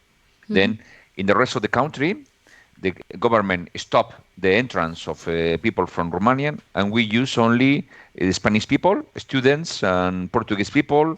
Then they have their house, and then the control was very easy because we have the control in the vineyard, and after that, they were by car, everyone at home, okay? and then it's not like in the case of Romanian. Sometimes we need to prepare special houses, and there are maybe 12 people or 20 people in the same house. Okay. This is the main problem for the contamination. Yes. You've seen Spanish people and Portuguese people, they were families living in the same house. Then it was very easy to control the COVID. Okay? Yes. Also zum Übersetzen jetzt. Früher hat er immer aus Rumänien Leute gehabt, die dann halt in der Unterkunft untergebracht wurden. Und das war halt dieses Jahr ein Problem. Und die kamen halt zum Teil auch gar nicht bis Spanien. Deswegen hat er hauptsächlich portugiesische und spanische Menschen benutzt. Und die sind dann halt einfach mit dem eigenen Auto, also auch viele Studenten, die sind dann einfach nach der Ernte mit dem eigenen Auto nach Hause gefahren und waren in ihrem eigenen Haus. Und dadurch war das halt ein bisschen unkritischer, die Ernte einzukriegen als sonst. Beziehungsweise auch, obwohl Covid ist, hat er das ganz gut organisiert gekriegt. Und ist wohl ganz gut gelaufen. And concerning the quality, the production in the three big countries of wine, Italy, Spain, and France. In France and in Spain, the production has been a little higher than the previous year. In Italy, a little less, around 1%, 2% less. Okay, and the quality is very nice. It means we didn't have problems during the harvest, no raining, no disease. A little of some disease like close mildew in spring, but not in the harvest. Okay. And then finally the quality has been very nice. Probably depends of the area. Could be even better than the previous year, because in areas like Ribera del Duero or Toro, even in some parts of Rioja, because the production is a little higher than the previous year, the wines are fresher, because it means less alcohol and better acidity. Which is good. Okay, yes. Then at the moment, we are very happy with the quality, and even the first wines are finishing the malolactic. Last year, we had serious problems to finish the malolactic, and this year the wines are finishing very, very quick, very healthy, and now even probably the only point is we don't know is possible to know now they are wines to keep long time in barrel or not. Because you taste the wines now and are very, very friendly, are very good tannins, very fresh tasting, very sweet tannins. And sometimes they are too easy to drink, too much easy to drink to put in barrel. But I remember the vintage 16 was similar, and the behavior in barrel was perfect. Or the vintage 17 was very nice, very, very fresh wines, easier to drink, but the aging in barrel was very nice. It's the only point to know what's happening now with the process of aging in barrel. But the quality is, we are very happy because we didn't have problems in the harvest, and the quality is very nice. That's good to know. So we are looking forward to the next vintage. Yes.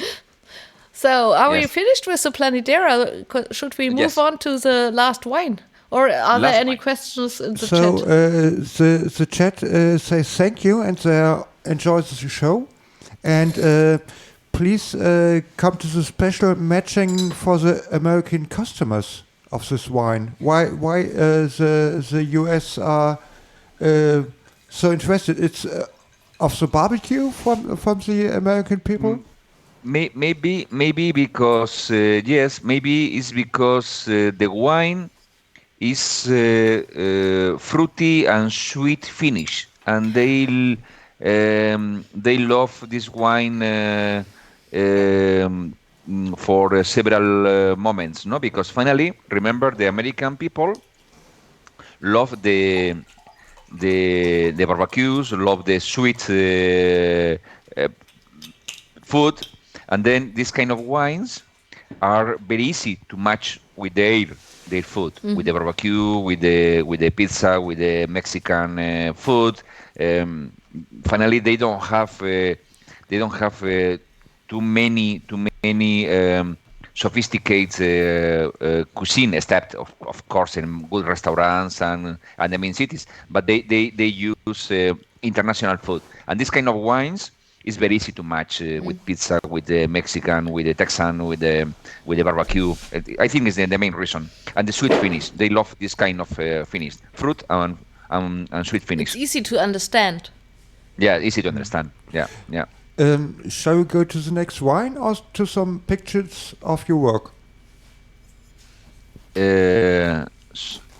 I think we can put the next wine into the glass, and then we show some pictures of special work. Because we have some special. Yeah. Okay. Because we have some special pictures still of the production that you sent us. And I find that this barrel or this tank is very interesting because it's something really unusual. Maybe you should explain what we see. Yes. You can see here. You can see wooden tank behind me, concrete tank, and even stainless steel tanks. Is the different materials you can use for fermentation. Okay, then. The wooden tank is very interesting for fermentation for top quality wines because during the fermentation, the wooden allow the oxygen go inside the wine, and then this kind of oxidation, the oxygenation, link the tannins with the anthocyans, link the color with the tannins, and produce wines with more stability during the fermentation for the rest of the aging in the future. But that's a special tank with a wooden sides. That's something you made, yes, right? I explain you the reason. Maybe you recognize the wooden tanks even in Germany. You can find a lot, and you used to be conical, okay, and this is cubic. The reason is because you can see the walls with a different like a mark around. It's possible to remove and replace one wall of wooden every year or every 2 years to keep exactly the same conditions of micro-oxygenation. Because you use the traditional conical tank, the oxygenation is very nice, and transmission of tannins to the wine from the wooden is very nice during the first, second, third year. But after the fourth year, the tannins are empty, and the micro-oxygenation is blocked because the proteins, the tannins of the wine into the pores of the wooden. And then finally, it's like concrete or the stainless steel tank. The effect of the micro-oxygenation and transmission of tannins is very low or nothing. With this invention, I can remove one wall and replace for new oak every year or every 2 years to keep exactly quality every year and keep the same level of transmission of the oxygen and the tannins from the oak to the wine during the fermentation. Yes. Then finally, the final wine is more elegant, more complex, and more stable to support long time in barrique. Okay, das ist ein spezieller Stahltank mit hölzernen Seitenwänden, wo jedes Jahr eine Wand ausgetauscht wird, um den Level von der Oxidation und dem Tannin gleich zu halten. Und es ist jetzt nicht, dass der lange da drin gelagert wird, sondern die Fermentation, also sprich die Gärung, findet in diesem Tank statt und verbindet gleich sozusagen diese besondere Holznote damit. Das macht halt auch ein bisschen was anderes mit dem Sauerstoff, wenn der Wein Holzwände hat, als wenn es ein kompletter Stahltank ist. That's a very nice picture. Okay, yes. This is the final malolactic. When the malolactic is finished, we celebrate and we open a ham, Iberian ham, for my team to finish the year. Okay, and it was one of the moments. Okay. To celebrate. Yeah, this is for the Christmas picture. Very nice. Okay, this is here is with my daughter. She's working with us, in the sales process, in sales department, and of course working in the winery with us. And now you can see this kind of barrels. These are barrels of 500 liters and 600 liters, yes. open on the top. We use for fermentation of red grapes. It's like a small tanks or wooden tank. Then my top quality wines are fermenting in this kind of new barrels. After the fermentation, we send the barrels to the cooper or to the tonnerie, okay, to the factory, and they put the tap, and we continue using the barrel like a standard barrel for wine. I will explain quickly. Das sind spezielle 500 bzw. 600 Liter Fässer, die oben offen sind. Da wird der Wein, also gerade der Top-Rotwein, offen drin fermentiert. Und nach der Fermentation, also nach der Gärung, wird er quasi, wird das Fass zurückgeschickt an den Küfner, damit er quasi den Deckel reinbaut, damit die Fässer weiter benutzen können. Und auf dem Bild daneben ihm, das ist seine Tochter, die auch schon mitarbeitet. So, how old is your daughter? Now 21. Oh, that's a good age. Yes. So you have the next generation in the vineyard already. Yes. I hope so. Oh, really? It means I have been working the rest of my life, but it's okay. It's a family winery. That's good. Okay, this picture is nice because you can see the batonnage of the lees. You can see this is the rest of the yeast. That's what we talked about. Yes. The rest of, also da sieht man ein Bild davon, wie der Rest der Hefe, wenn sie dann tot auf den Boden sinkt, aufgewirbelt wird. Wie sie im Wein sich unten verteilt. Yeah.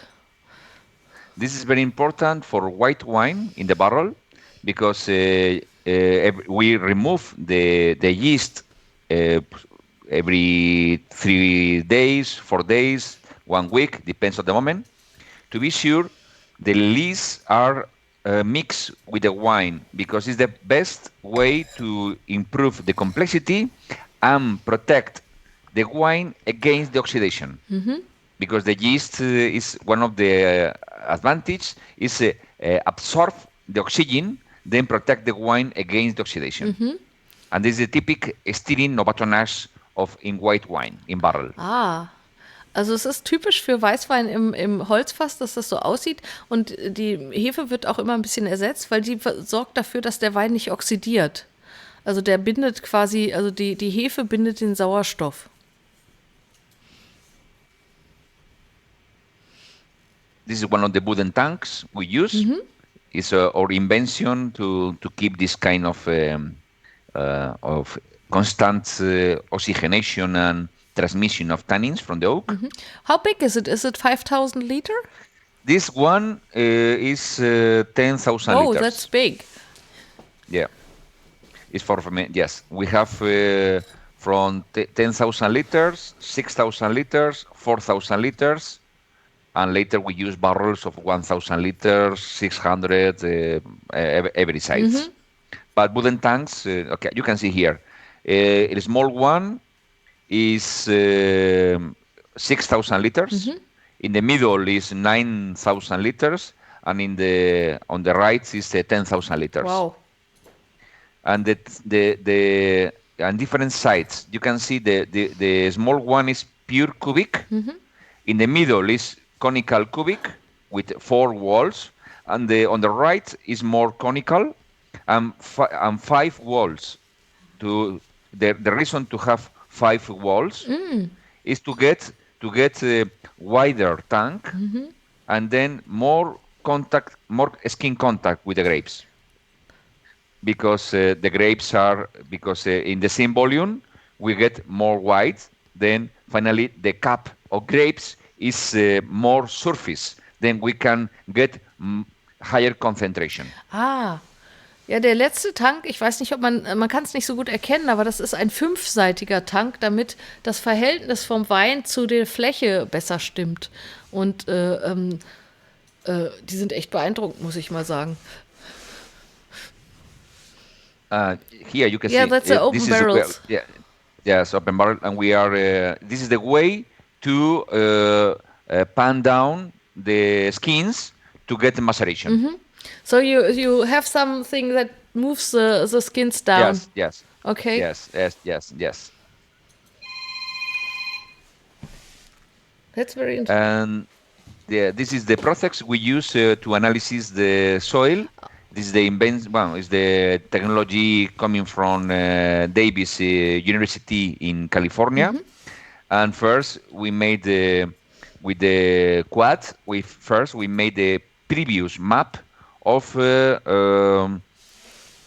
electroconductivity. And then we get only difference in the soil. And later we mark the point with the different kind of soils. And with this tractor, we get the samples to get different analyses, 20 different analyses, mm-hmm. to get the map of soils. How deep are you going in? 1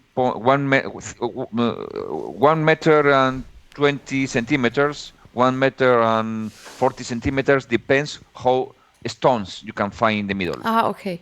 Oh, yeah. Also das ist das Gerät, was Sie benutzen, um die Erde zu analysieren im Weingut. Erst mit dem kleinen, was hinter dem Quad hängt, weil das sieht, ob da irgendeine Störung in der Erde ist. Und dann bohren Sie Löcher rein, um zu gucken, was da unter der Erde passiert, um zu wissen, ob man da gut pflanzen kann. Und ungefähr 20 Punkte pro Hektar. Very interesting. So you're planting exactly what fits to the ground, or how is it? Yes, this is important.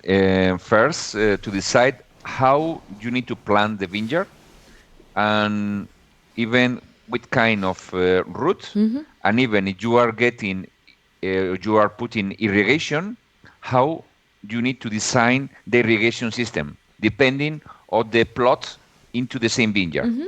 But it's interesting to get a special harvest, because we made a harvest by plots, even sometimes, depends on the quality of the wine. Mm-hmm. Then with this information, even you can get different work on the vineyard, different treatments, different harvests, everything. Mm-hmm. It's a very nice tool. Now we're using another tool, very interesting. I send you, but it's too much technique. Okay. It's a biodynamic study of the biota. Biota is the composition of all microorganisms living in the soil. And then now we have a map of soils only depending on the kind of yeast, bacteria, and another kind of microorganisms living in my soil. Okay, so you're moving on to the next step. Yes. The next level of wine. It's too much level for that. But it's very interesting. It's complicated to explain, but very nice maps. So if you're talking about biodynamic, are you planning to move more to the ecological making of wines? Okay. I have a lot of vineyards in organic harvest, a lot of them. Mm-hmm. And I love the organic harvest.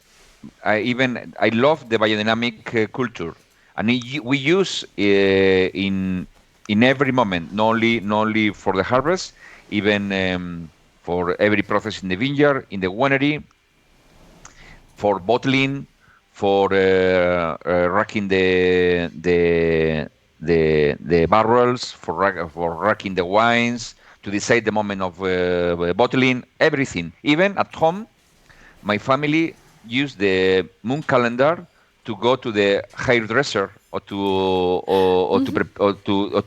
make the nails, because depend when you decide the moon, the process is different. Then we use everyone, but we are not Taliban of the biodynamic. It means I engineer, I use the biodynamic, but in one moment I need to use the technician to control a problem I'm going to use. Okay, because the final of every process is to get personality and quality. Yeah. So you have the best of two worlds. Claro, yes, because sometimes you taste biodynamic wines, mainly in orange styles or another kind of wines, and the wine get a lot of defects, okay, and problems. And people say, no, it's personal. No, personal is when you taste a wine and you find a real different tasting and you understand the wine. But if you have a problem in the wine, you have a wine with personality plus problems. Then the idea is to get a wine with a higher quality, personal, but without problems. Okay? That's good. So should we move to the Vallsanzo? Vallsanzo, yes. Okay, Ribera del Duero, is famous in Spain to produce the more expensive wines from Spain. The more famous is Vega Sicilia, is the iconic wine from Spain 2,000 years ago. And Ribera del Duero, the grape is Tempranillo, but gets a special name. The Tempranillo in Ribera del Duero is called Tinta Fina. Tinta Fina, okay? Then is the synonymon de Tempranillo. I remember now that it has so many names, yes. Yes. We have Tinta Fina, Tinta de Toro, Cencibel, okay, Ul de Lebre, okay. Then the advantage of the Tempranillo in this area is the soil and the weather.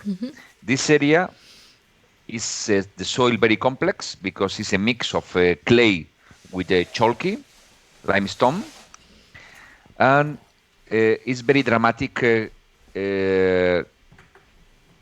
weather. It means you can get frost in May, but you can get frost in September. Oh. Okay. Then so it's dangerous here, for the wine. Yes. The altitude in this area is from 820 meters to 900 meters. Okay. That's quite high.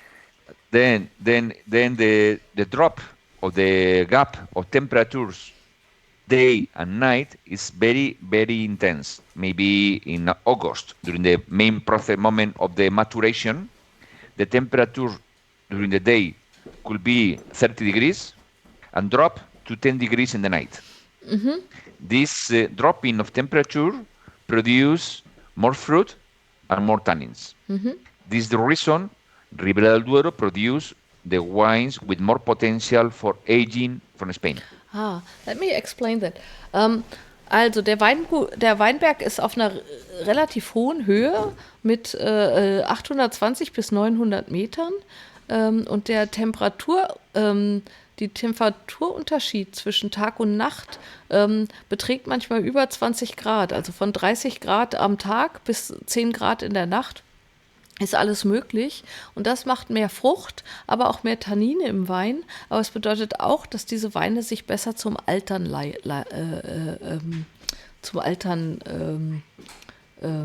heißt das? Ich habe gerade eine Wortfindungsstörung. Eignen, ja. Ich hatte gerade eine volle Wortfindungsstörung. Also sie eignen sich gut zum Altern. Bitteschön. Then, in Ribera del Duero, you can find 3 main areas with different weather and different soils, but it's not the moment to introduce in this special sub areas, no? Then, concerning Vallsanzo, this is Crianza. It's a wine with the 1 year in oak. In Ribera del Duero, people use more American oak than French oak. We use a mix of barrels. the American oak is easier for Ribera del Duero because it's sweeter in tannins. The American oak is more commercial, more easy to understand, and Ribera del Duero is more tannic. Then the mix with American oak is easier to understand to the consumer. We prefer to use more French oak because we like the wine is over the oak. Then the American oak sometimes is too much coconuts, too much sweet vanilla, and in Ribera del Duero we prefer to look for a wine with more complexity. Okay. You can see the color. Yes. Is intense even after a few years in bottle. Is very dark. Keep the fruit very intense in the line of black and red matured fruit. The oak is very elegant. You can see it's like a balsamic. It's not typical vanilla. No, it's more in the way of balsamic, cinnamon, chocolate, coffee, mocha in this direction.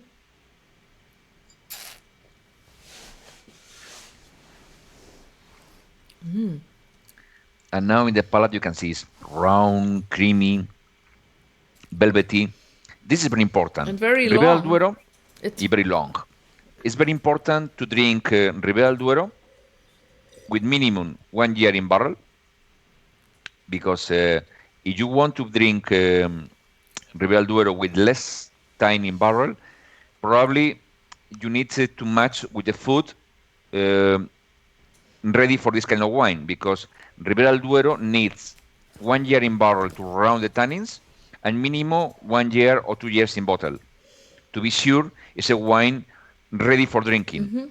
If you you like Ribera del Duero but you don't want to match oak, maybe it's you need to taste wines with only 3 months in barrel, but very fruity. It means it's difficult, because my idea about Ribera del Duero is it's perfect to drink wines for long time in bottle. If you want wines with the less time in barrel, it's better to go to Rioja. In Rioja you find lighter wines and without oak, and it's easy. But Ribera del Duero without oak and too young, sometimes it's too tannic. This is the reason sometimes people say, no, Ribera del Duero is too tannic. Yes, it's tannic because you are drinking the wine too young. Yeah. Then it's, yes. Also er sagt gerade, dass Ribera del Duero manchmal ein bisschen schwierig ist, weil die Weine zu jung getrunken werden und dann haben sie halt viele Tannine. Die brauchen halt ein bisschen Zeit an der Flasche, damit sie überhaupt erst die richtige Reife haben. Da sind Rioja einfach sehr viel zugänglicher. Und deswegen hat Ribera del Duero einfach einen anderen Anspruch an den Trinker.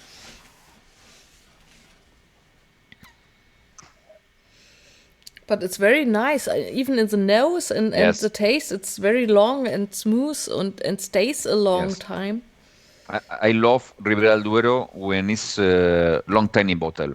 It's sometimes when I bottle Ribera del Duero, I drink after 1 month, and I say, "Oof, terrible. This is not my vintage." Okay. Because it's like unbalanced, and in Rioja you try the same wine and you try 1 month after bottling and you can see the direction. In Ribera del Duero you need minimum 3-4 months to be sure the direction of the wine. It means now I don't taste the wine after bottling. I put in the cases and I taste after 6 months. Not before, because sometimes I scrape about that. I go, what's happening here? It's too tannic too. No, but after 6 months, then it start to balance the barrel with the wine, and it's getting better and better. Then Ribera del Duero, perfect with the 1 year in barrel and long time in bottle. This is the perfect position for Ribera del Duero. Yeah, it's very nice. And of course, yes, and to match this wine, of course, mainly with meat. In Spain, we match this wine mainly with lamb.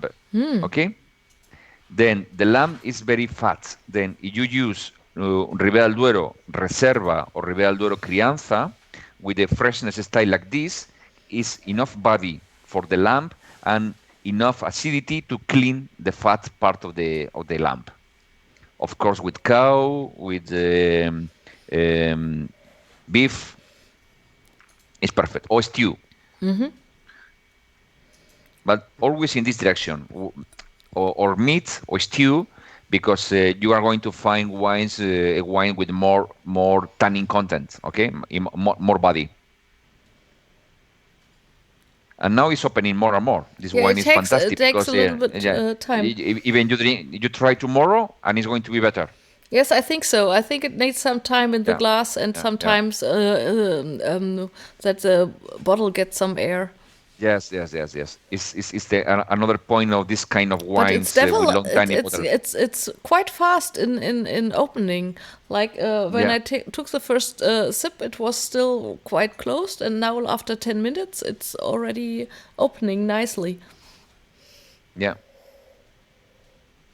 It's nice, beautiful wine. Ja, er hat gerade gesagt, dass der Wein am zweiten Tag wahrscheinlich noch besser ist, weil er ein bisschen Zeit braucht, um sich zu öffnen. Aber jetzt merkt man schon so nach 10 Minuten, dass er einfach eine ganz andere Weichheit und Öffnung kriegt und einfach sich im Volumen einfach ändert, dass er einfach viel volumiger und weicher wird. Very nice wines you have. Thank you. And we just saw quite a small part of your wines tonight. We have, of course, a lot of more wines in our shop. Then we have more another opportunities. Yes. Okay. For example, a complete Lacrimus tasting. Yes. Because they haven't been on this tasting at all, and that's quite an important row of wines that are there. So there's possibilities, of course. Yes. For Rioja, we have one seminar. We start with the Tempranillo Whites, continue with Lacrimus 5, Lacrimus Rex, Apasionado, Crianza, Reserva, and La Cenova. That's great. We can do that. Maybe in a few months, because I think it will take some time until COVID is over. So we can do the next tasting with the Lacrimus. That's perfect. Yes, it's nice because it's a nice history coming from the dinosaurs area. Every wine gets a different style. Even we have special wines like Apasionado or Rex. No, it's a nice tasting. Yeah, we can do that. We finish. Yeah, yes. But thank you for your nice wines. I mean, you're making so great wines. I'm so happy to have you tonight. Thank you to organize that. Yeah, it's just wonderful to do the tasting with the winemaker directly, and I think it's good for the people as well to see and get some inside information of the wines they drink. So. And I love that. That's great to know. I love to explain my passion to my customers, my friends. Is our style of life. Really, for us, this is our business, of course. But it's our state of life. We now behind me I have the tasting area, and I have here a round of now tasting by barrels, 100 different wines per barrel. And is my I tasted today 35 wines. Tomorrow another 35 wines, and on Sunday another 35 wines. And finally I have the decision about the blend. And it's per barrel, barrel per barrel. That's hard work. It's hard work, yes, but nobody understands. Yes, it's a hard work. Yes. So I will do the question if there are any questions in the chat, but the technique says no. So let me thank you for your time and for explaining your wines. It's been a real pleasure. I'm really happy to have you. And I think we say goodbye to our listeners and watchers now. Thank you. And I will do the goodbye in German. And so just a moment. Yes. But a big thank you very much. No, thank you to you, to Michael, and everyone behind the screen. Okay? Yes. Also nochmal vielen Dank auch an alle unsere Gäste. Schön, dass ihr da wart. Ich hoffe, es hat euch geschmeckt und ihr habt einen Eindruck von diesem wunderbaren Weingut gekriegt. Ich muss zugeben, ich bin ein bisschen ein Fan. Ich kann mich da nicht ganz rausnehmen. Das muss ich einfach zugeben, weil das ist einfach so überzeugend und so spannende Arbeit, die er schon seit über 10 Jahren macht. Ich glaube, ich kenne ihn seit 2010.